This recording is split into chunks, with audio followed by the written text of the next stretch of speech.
E se a igreja fosse como você? Tem muito membro de igreja que vê muitos erros na igreja. Você já ouviu isso? Mas a questão que me aflige é a seguinte: e se eu parasse para ver meus erros?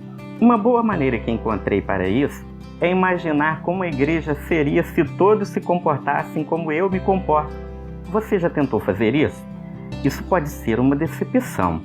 Imagine sua igreja local se comportando como você se comporta, na frequência aos cultos, nos dízimos, na oração, na meditação da Bíblia, na santidade, em tudo.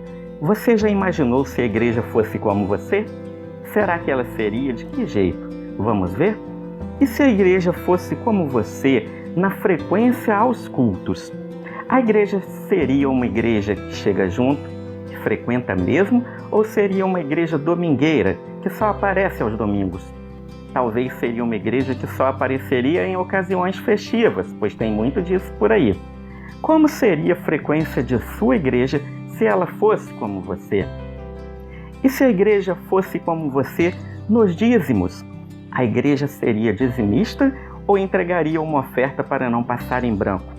Dízimo tem de ser 10%, mas tem muita gente que não dá isso tudo, certo? Tem gente que nem dá uma ofertinha para disfarçar. Também disfarçar o quê? Se eu não entrego 10%, a Bíblia diz que sou ladrão, então daria no mesmo. Como seriam os dízimos de sua igreja se ela fosse como você?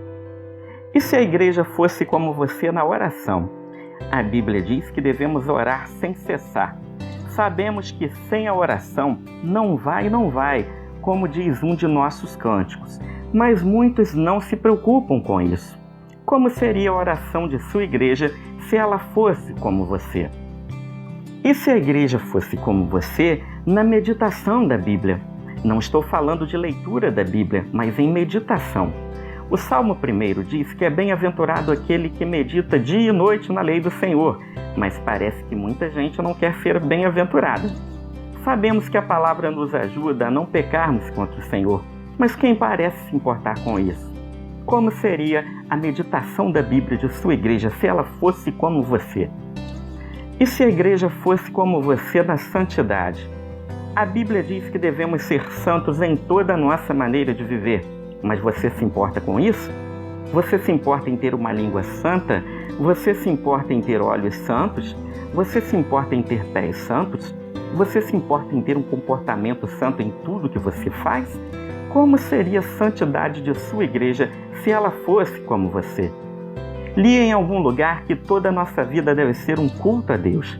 Li em algum lugar que devemos buscar o reino de Deus em primeiro lugar. Li em algum lugar que devemos amar a Deus sobre todas as coisas, mas quem se importa com isso? Como seria sua igreja se ela fosse como você?